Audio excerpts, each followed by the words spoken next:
Sexta-feira, 7 de julho de 2023. Começa agora o Pix News. Veja os destaques desta edição. No Oeste, Jorginho Melo garante recursos para a reforma de escola indígena. Robôs afirmam que poderão dirigir o mundo e ONU alerta sobre o papel da inteligência artificial. 6 ficam feridos em corrida de touros na Espanha. Dream Tour chega na reta final e segunda etapa do Campeonato Brasileiro de Surf conhece os finalistas na Praia da Ferrugem. No comentário político, Tiago Pereira fala sobre a reforma administrativa e o impacto na distribuição de recursos entre os estados e municípios. E você vai ver ainda, Festival de Rock movimenta a Praia do Rosa. Mais de 30 artistas estão confirmados. Essas e outras notícias você vai ver a partir de agora aqui no Pix News.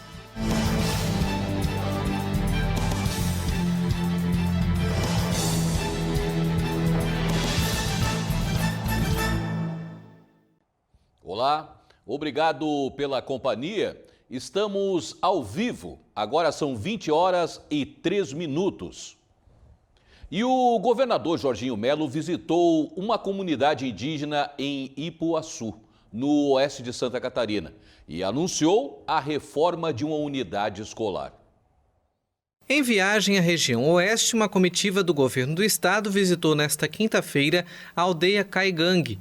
O objetivo do governo é abrir diálogo com a população indígena catarinense. Uma das ações do governo na comunidade será a reforma da escola indígena, no investimento aproximado de 5 milhões de reais. A unidade tem 643 estudantes do ensino fundamental até o ensino médio. O projeto apresentado passará por licitação após diálogo com a comunidade sobre as necessidades. Visitar aqui os povos indígenas, porque eu tenho por eles muito respeito, né? E tem aqui esse complexo cultural, escola, cultura, a vida deles é aqui e está precisando de apoio, está precisando de ajuda. O governo abandonou há muitos anos e eu quero resgatar isso. Então é nesse sentido que eu quero, estava dizendo aqui para o cacique Osmar, da vontade que o governo de Santa Catarina tem em ajudar a restaurar aquele centro cultural deles, fazer mais sala de aula para os alunos, melhorar o equipamento lá de esporte, que foi construído e nunca mais ninguém fez nada. Na Conferência das Nações Unidas, robôs disseram que poderão dirigir o mundo. A ONU pede a criação de regras para que essa tecnologia não prejudique a humanidade. Robôs humanoides alimentados por inteligência artificial disseram em uma conferência da ONU nesta sexta-feira que um dia poderão administrar o mundo melhor que os humanos. Acredito que os robôs humanoides têm potencial para liderar com um nível maior de eficiência e eficácia do que os líderes humanos. Não temos os mesmos preconceitos e emoções que às vezes podem obscurecer a tomada de decisões e podemos processar grandes quantidades de dados rapidamente para tomar as melhores decisões. Os robôs apontam a falta de sentimentos como uma vantagem sobre os seres humanos.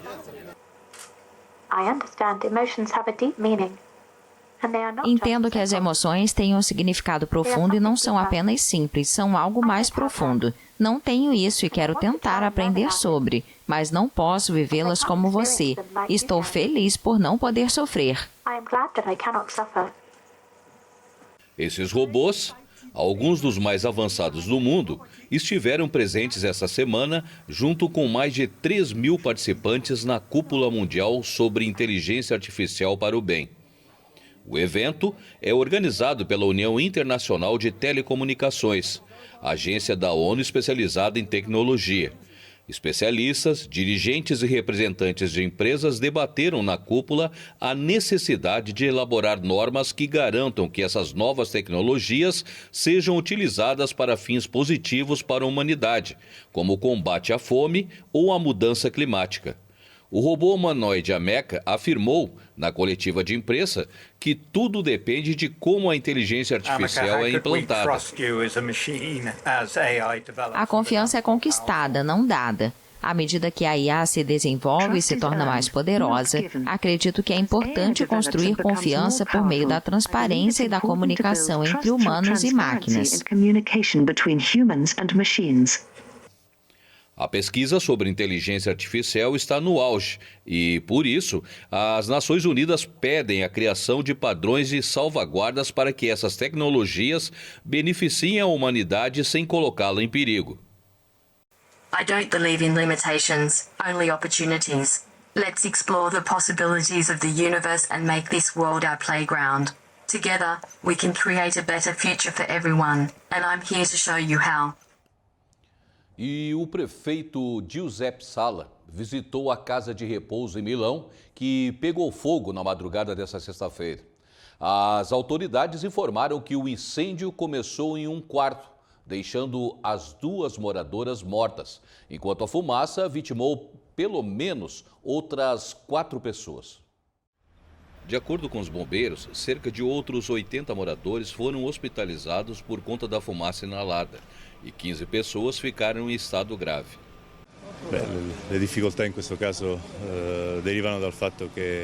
As dificuldades neste caso decorrem do fato de haver obviamente fumaça, o que também dificulta a respiração dos hóspedes e a visibilidade, claro.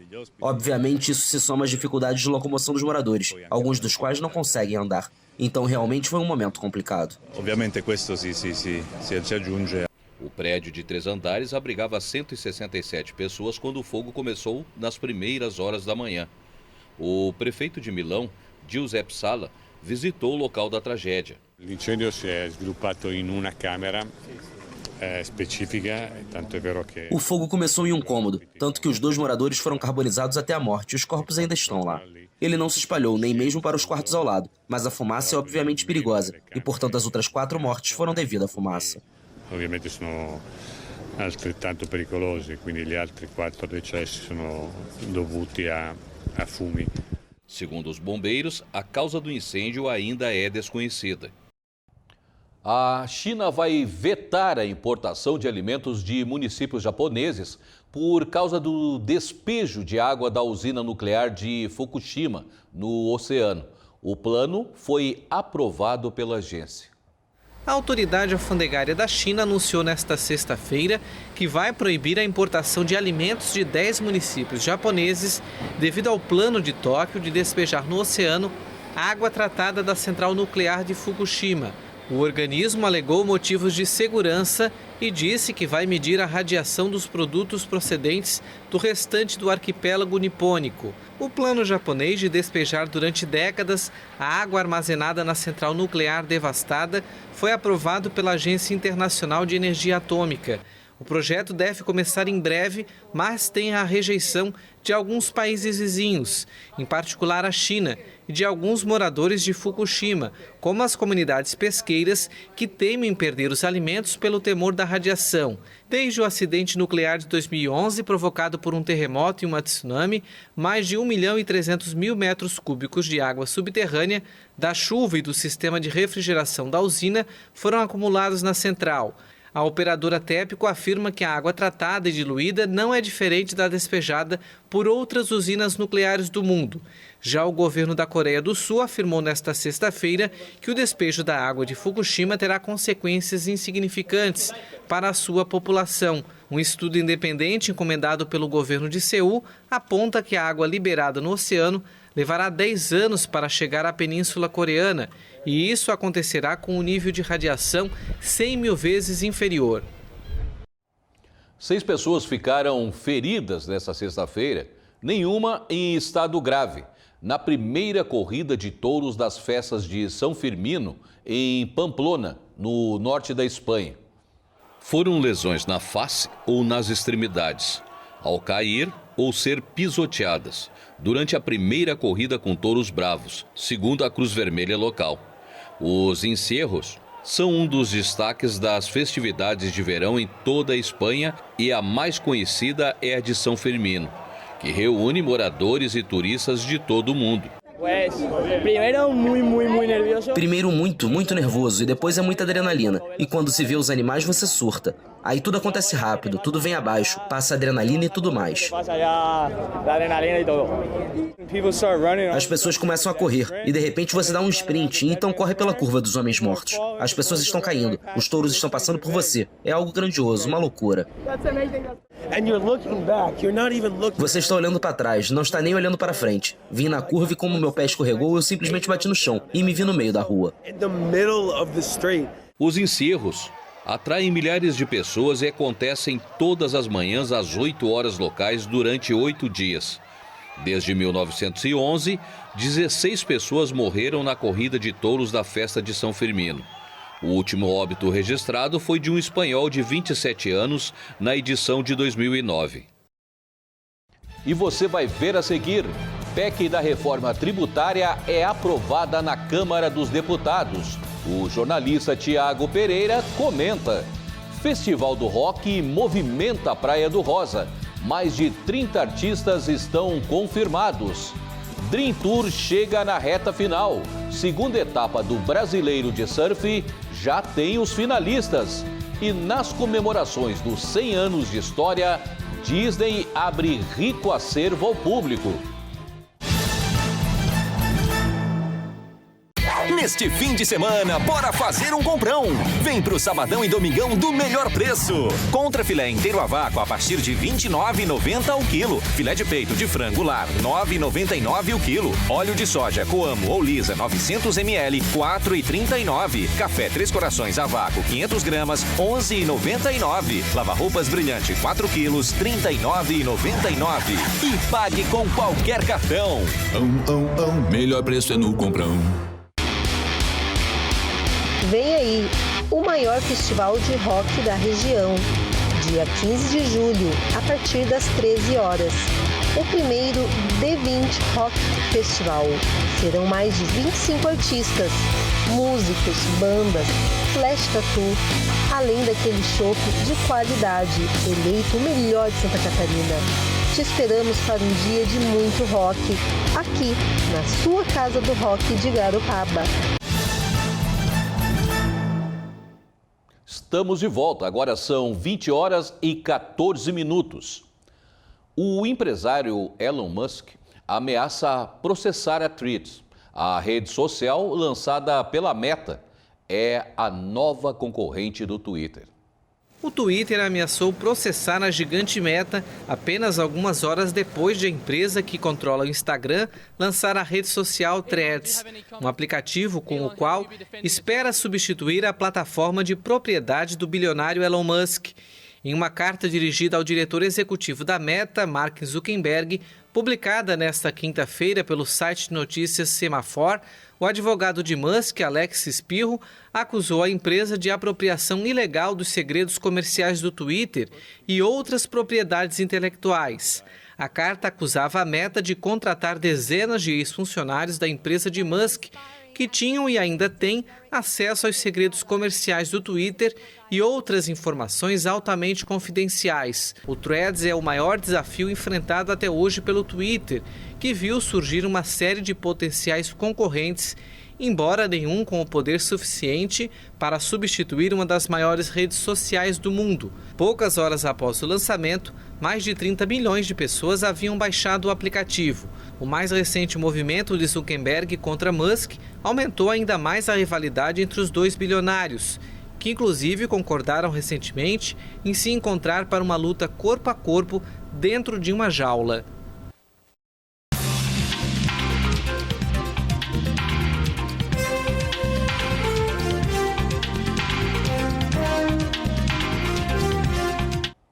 A Câmara dos Deputados aprovou na madrugada desta sexta-feira a PEC da reforma tributária. Agora, o texto base segue para votação no Senado. A Câmara dos Deputados aprovou em segundo turno o texto base da reforma tributária na madrugada desta sexta-feira. Apesar do horário, o quórum estava firme e foram 375 votos a favor e 113 contrários à PEC. Mais cedo, após mais de 10 horas de sessão, a Câmara já havia aprovado o texto em primeiro turno. A proposta de emenda à Constituição reformula a tributação sobre consumo. Para ampliar o apoio, o relator da proposta na Câmara, Aguinaldo Ribeiro, fez mudanças de última hora, além da liberação de 5,3 bilhões de reais em emendas. O texto traz algumas alterações em relação à proposta apresentada há 2 semanas, como maiores reduções de alíquotas, isenção para alguns produtos da cesta básica e mudanças no Conselho Federativo, órgão que decidirá as políticas fiscal e tributária. Entre outros pontos, a reforma vai criar a Cesta Básica Nacional de Alimentos. O projeto ainda simplifica impostos sobre o consumo, prevê fundos para bancar créditos de ICMS até 2032 e para o desenvolvimento regional, além da unificação da legislação dos novos tributos. A forma tributária é discutida há pelo menos 30 anos no Brasil. Interessante que a votação para assuntos polêmicos é sempre na calada da noite. E o jornalista Tiago Pereira comenta sobre a PEC da reforma tributária e o impacto na distribuição de recursos entre os estados e municípios. Uma reforma há anos esperada, Marcelo, e audiência qualificada aqui da Pix TV, mas que deixa muito a desejar o que a população realmente quer. Eu ouso dizer que essa é literalmente a proposta deles, dos deputados e do governo. Aliás, com 5,3 bilhões de emendas, os nobres deputados tiveram brilho nos olhos, até mesmo do PL de Jair Bolsonaro, que dizem ser oposição no Congresso. Eles trocam anos de incertezas por um agradinho momentâneo do governo Lula. Essa reforma, assim como está, não muda em nada o temido e velho Código Tributário brasileiro. Pelo contrário, abre brechas ou espaços para a criação de mais taxas, mais impostos. A unificação dos tributos, sem a redução de alíquota, é trocar 6 por meia dúzia. Isso qualquer um sabe. Infelizmente, lamentamos que aqueles que estão lá, ou melhor, que dizem que estão lá para nos representar, pensem só em emendas e sequer se debruçam sobre um assunto tão importante como a carga tributária. Nós mostramos aqui a forma como o governo vem trabalhando para bancar 37 ministérios, mudando normas por meio da Receita Federal, impactando empresas do lucro real. Está no nosso canal do YouTube. Vocês acham que a partir dessa aprovação no Senado, o tom será diferente? Por que vocês acham que eles querem concentrar as arrecadações em Brasília, reduzir os caixas dos estados e municípios? É projeto de governo, não de Estado. Reforma tributária de verdade, ao contrário do que defende a esquerda, ao aumentar a carga tributária, além de inviabilizar diversas atividades econômicas, o Estado acaba obrigando, o contribuinte a se valer de meios ilegais para evitar a cobrança. Enquanto, de outro modo, quando o Estado reduz os impostos, acaba incentivando a atividade empresarial e o consumo, o que aumenta a arrecadação do Estado. Essa reforma que diz que foi discutida amplamente, foi nada. Prova disso é que governadores e prefeitos foram a Brasília pressionar as bases para tentar nessa reforma melhorar ou pelo menos entender como é feita a distribuição de recursos no país, pois quem mais arrecada é quem menos recebe. Está duvidando? A gente vai mostrar isso numa arte agora, como é que está essa distribuição de recursos no país. Os dados são de 2021, olha que engraçado. A gente tem aqui, esses números são bilhões, tá? Que é arrecadado nos estados. Então vou começar de baixo para cima para você entender um pouco mais o impacto. São Paulo, por exemplo, a maior cidade do país em termos de populacional, habitação, 538,3 bilhões de reais foram enviados de impostos em 2021. No mesmo ano, o que o estado de São Paulo, aqui é estado, não é a cidade, mas o que o estado de São Paulo teve de retorno por meio de investimentos do governo federal foi 47,2 bilhões de reais, ou seja, um saldo negativo de 481%. Então vocês vejam a disparidade. A gente vê aqui no topo da lista, ou seja, o Maranhão envia para Brasília 6,6 bilhões de reais e recebe 21,4 bilhões. Então, essa conta não fecha. essa forma de arrecadar com receber investimentos não está equivalente ao que os governadores foram lá a Brasília questionar. E segundo a análise dos especialistas, a reforma tributária vai deixar essa disparidade ainda maior, né? A gente tem talvez o estado do Ceará com um pouco mais de equilíbrio. Ele arrecadou 18,2% em 2021, né? Enviou a Brasília de impostos e retornou 22,3%, o que está dentro aí de uma normalidade, a gente pode dizer. Agora, o Rio Grande do Sul e Santa Catarina, vamos analisar na tabela. Rio Grande do Sul enviou para Brasília 57,4 bilhões de reais em impostos, recebeu de retorno 13,3 e Santa Catarina enviou para Brasília 71,6 bilhões de reais e recebeu de retorno 11,6, até recebeu menos do que o Rio Grande do Sul.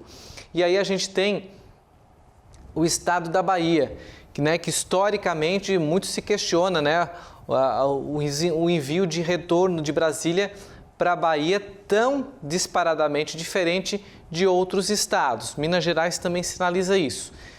A Bahia, por exemplo, arrecadou de recursos de impostos 23,4 e recebeu de retorno 34,4 bilhões de reais. Minas Gerais enviou a Brasília 80,9 bilhões, lá é muito forte a mineração, né?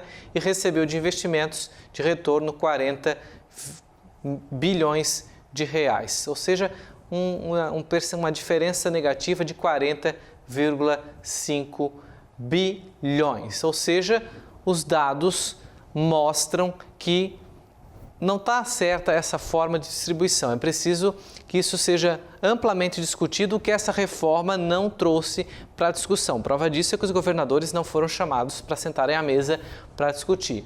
Temos um mapa, produção, que mostra um pouquinho melhor para a gente entender melhor essa distribuição. Os estados que estão em azul têm positividade, ou seja, eles recebem mais recursos do que arrecadam, né? Então eles estão com saldo, digamos, positivo, né?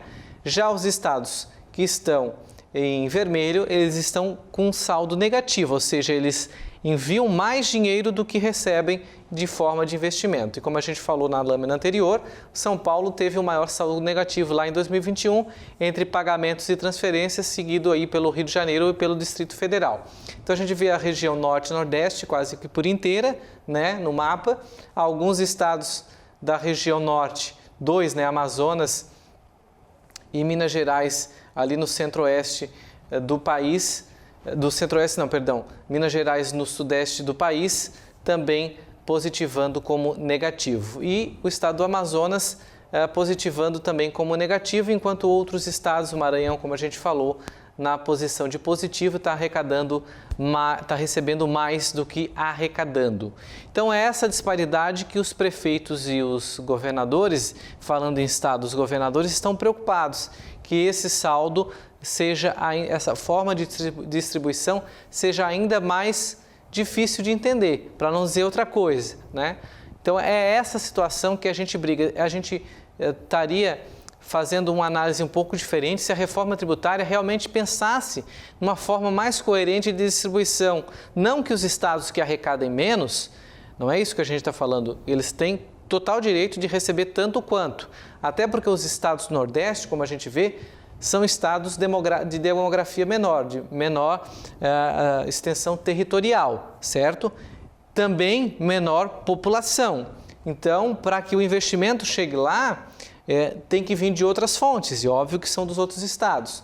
No entanto, a gente tem Santa Catarina no sul, que é quase que o mesmo tamanho de alguns estados aqui da região nordeste, por exemplo. E tem uma disparidade de receita versus... no caso, transferência versus investimento, né? Então é essa análise que a gente precisa fazer, porque o país precisa melhorar essa forma de distribuição. Porque é na cidade, né, gente? É nas cidades em que as pessoas moram.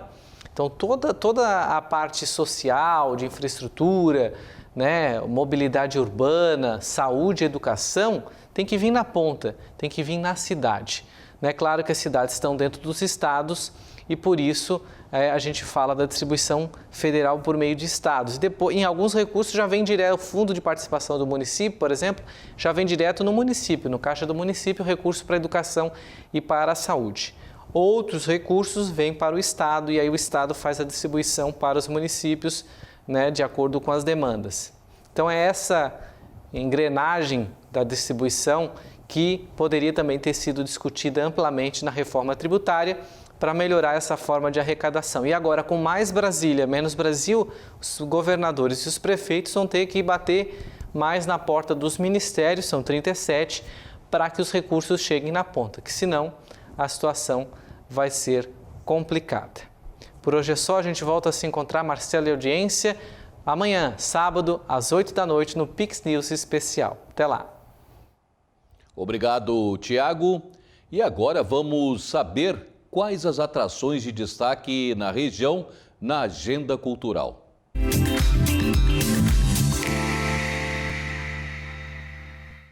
Olá, sou Maria Fernanda Roxo e a agenda cultural de hoje está um pouco diferente. É que no dia 15 de julho será realizado o D20 Rock Festival. Com muita música boa, o evento vai reunir cerca de 30 artistas. E eu vim aqui conversar com o Jota, que vai explicar pra gente como vai ser esse dia com muito rock and roll. A atração começa às 1 da tarde com a presença de músicos solo e bandas. Essa é a primeira vez que a casa realiza o evento. O Jota conta pra gente como surgiu a ideia de realizar um festival de rock na região. O festival de rock, por o bar ter essa identidade rock and roll, ele já veio na minha cabeça desde que eu comecei o bar aqui, né? Isso que o bar agora fez 1 ano e meio, então meio que para comemorar esse 1 ano e meio, a gente já conseguiu adquirir um pouquinho do know-how do negócio, né? Como lidar com músicos, como lidar com as bandas, o que precisa, né, para fazer. A gente já está mais ou menos uns 60 dias envolvido, né, nessa logística de o que fazer, com quem fazer, como fazer e tal. O bar possui uma temática vintage, estilo rock que conta com decorações que o Jota trouxe de viagens. Ele explica qual é o intuito do festival e o que vai ter para o público além da boa música.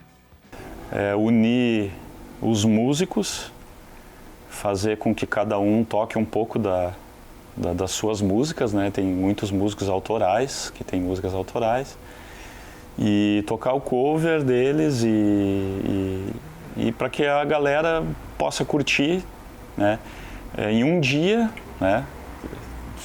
Alusivo ao Dia Mundial do Rock, né? Que é o dia 13, na verdade, de julho. Então a gente resolveu botar 2 dias a mais para poder ser um sábado, para ficar legal. O intuito é esse aí, é muita diversão, muita coisa boa. A gente vai ter, que é de praxe de todo evento de rock, né? Tem que ter um bom de um chopp gelado, né? Uma boa comida, a gente vai ter... O festival vai ser aqui no pátio, né? Vai ser no nosso estacionamento. Então vai ter lojinha de roupa, artigos alusivos ao rock and roll, né? Vai ter comida, bebida, vai ter uma lojinha de produtos de antiguidades, assim, que nem alguma coisa que eu tenho no bar aqui. E tatuagem também. Pra galera vir, realmente não é só escutar uma música, né? É pra interagir, pra conversar, pra curtir uma boa comida, uma boa bebida. Toda essa interação de tatuagem, lojinhas, né? Tem mais algumas coisinhas que tá na manga ainda, não posso divulgar porque não foi confirmado, né? Mas a gente quer agregar mais coisas para ser um negócio assim, realmente vai ser o primeiro de muitos, né? Vai ser bem legal. O festival é de rock, estilo musical que possui muitas vertentes, e cada banda e músico vai apresentar seu próprio estilo. Vou te dizer assim, vai ter para todos os gostos, tá? Vai ter rock nacional, rock internacional, vai ter MPB, vai ter metal, vai ter punk, vai ter hardcore. Então cada banda vai trazer um pouquinho da sua vertente, né?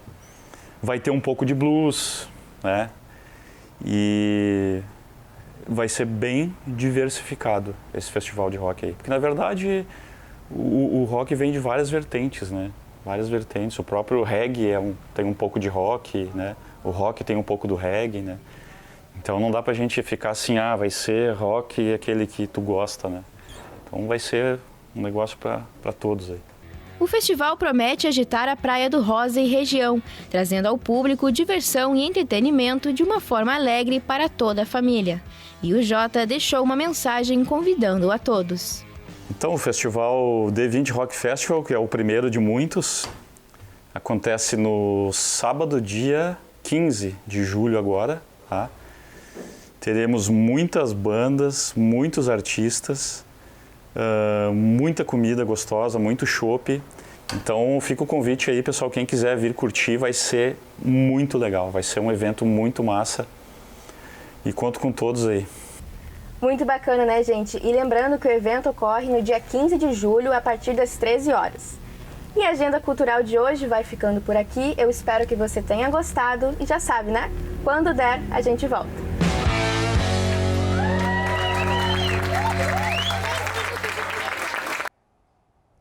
Na Praia da Ferrugem, em Garopaba, os atletas da elite do surf estão disputando a segunda etapa do Campeonato Nacional. Hoje aconteceram as quartas de final, tanto do masculino quanto do feminino. E os 8 melhores atletas da competição garantiram um lugar na semifinal.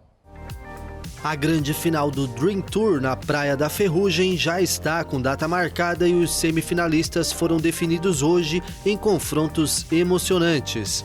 No masculino, destaque para a disputa acirrada envolvendo o paulista Wesley Dantas e o campeão mundial de 2015 Adriano de Souza. Nesta bateria, o surfista da nova geração, Wesley Dantas, levou a melhor e está classificado para enfrentar nas semifinais o também paulista Cauã Gonçalves, que eliminou o paranaense Peterson Crisanto. A outra semi será disputada entre Diego Aguiar, que eliminou o catarinense William Cardoso, e Arthur Silva, do Ceará. Se os representantes catarinenses no masculino ficaram pelas quartas de final, no feminino, a esperança do título ficar em Santa Catarina está depositado na atleta Tainá Hinkel, natural da Guarda do Embaú.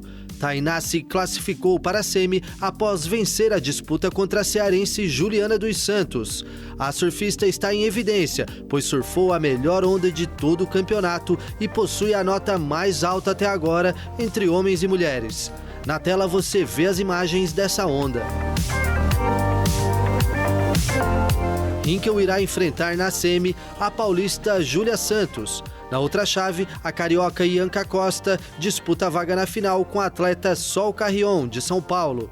As baterias decisivas estão marcadas para acontecer neste domingo entre 10 da manhã e 2 da tarde. Quem vencer a grande final, tanto no masculino quanto no feminino, além de levar o troféu e somar 10 mil pontos no ranking, ainda recebe uma premiação de R$40 mil.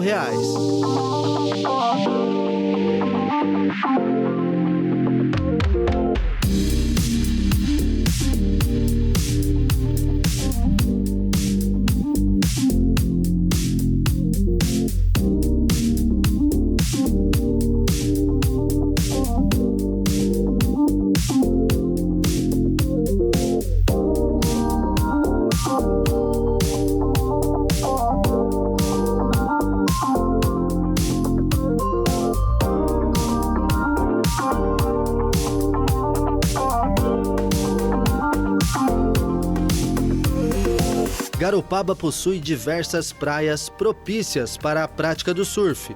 Com o litoral todo recortado, recebe influências de todos os tipos de ondulações que ajudam a formar ondas perfeitas. Desde 2004, o município é reconhecido como a capital catarinense do surf. Depois de um longo período sem grandes competições, aos poucos a cidade retorna para o mapa do esporte, despontando no cenário mundial. Desde a época do Mormai de 88, aquelas ondas gigantes na Praia do Silveira, passando por vários campeonatos, inclusive aqui na Ferrugem também, época do circuito brasileiro da Brasp. Então agora simplesmente a gente está voltando né? Mais uma vez agora em altíssimo estilo, eu acho, né? A segunda etapa desse ano. Por um longo tempo estivemos fora do circuito nacional, né? E até mesmo internacional dos eventos de surf, e já tivemos grandes eventos no nosso município, então mantendo esse DNA que Garopaba tem de poder ser a capital catarinense do surf. No Brasil, o surf está em alta. Dos 8 últimos campeonatos mundiais disputados, os atletas brasileiros trouxeram o troféu em 6 oportunidades. A única medalha de ouro olímpico também é brasileira. O surf merece tudo isso, né? O surf brasileiro hoje está no topo do mundo, né? Somos os melhores do mundo hoje no que a gente faz, né? Os brasileiros representando muito bem o circuito mundial. E a maioria, todos saíram daqui, né, do circuito nacional, né? Então o fato de a gente ter voltado com tudo, né, com toda essa estrutura, né, esse circuito aí proporcionando aos atletas de novo, né, tudo isso, daqui vai sair muito mais atletas para o circuito mundial, né? Então é isso que a gente espera. Esse momento excelente do surf brasileiro, não só aqui, como no exterior. Só que estava faltando um circuito estruturado, mais visibilidade para os atletas brasileiros, e agora o Dream Tour está proporcionando isso à altura do que está acontecendo, tanto a nível olímpico quanto também no circuito mundial profissional.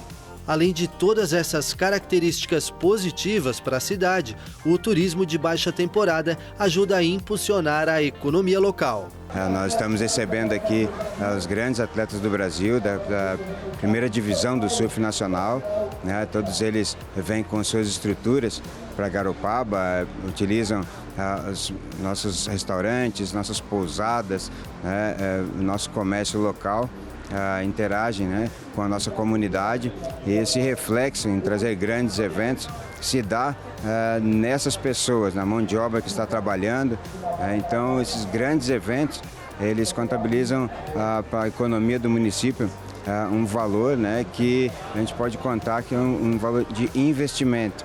Sabemos que grandes patrocinadores também aqui estão, né, como o governo federal, como outras grandes marcas do cenário do Brasil, que estão também possibilitando a viabilização desse evento. Então, o município é só mais um parceiro, né, para que possa potencializar mais essa introdução dentro do cenário do surf. A Disney abriu as portas de vasto arquivo ao público. A ação faz parte das comemorações dos 100 anos de história de uma gigante da animação. Para celebrar o centenário, em 16 de outubro, a empresa abriu as portas do estúdio de gravação em Burbank, perto de Los Angeles, para a imprensa. O Walt Disney Archives, fundado em 1970, tem uma equipe altamente especializada de 30 pessoas e pretende manter uma pequena amostra de tudo que foi produzido nos estúdios criados em 1923 por Roy e Walt Disney. Walt faleceu em 1966 e estávamos começando a perder o conhecimento institucional da empresa com o falecimento de Walt. Tivemos o BI Works se aposentando. O próprio Roy tinha intenções de se aposentar. Então, naquele momento, em 1970, Roy decidiu que seria uma boa ideia criar um arquivo para armazenar tudo isso. O acervo total chega a centenas de milhões de itens. Sem dúvida, o espaço mais sagrado é este, o escritório pessoal de Walt Disney, onde construiu o império de entretenimento de 1940 até sua morte. A reconstrução foi feita após um inventário meticuloso de cada objeto que ele deixou, incluindo planos inacabados para parques temáticos, figuras de personagens amados de contos de fadas e vários Oscars. Mas além de objetos históricos, a visita também permitiu conhecer as pessoas por trás da magia. O nome de Brett Ewan pode não ser conhecido do grande público, mas todos já viram o personagem a quem ele dá sua voz em inglês, o Mickey Mouse.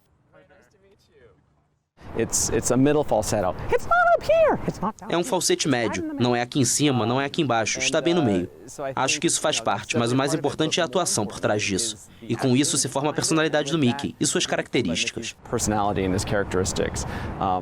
Em tempos em que a inteligência artificial impõe desafios para todas as profissões, Ewan acredita que essa tecnologia pode substituir o coração da interpretação.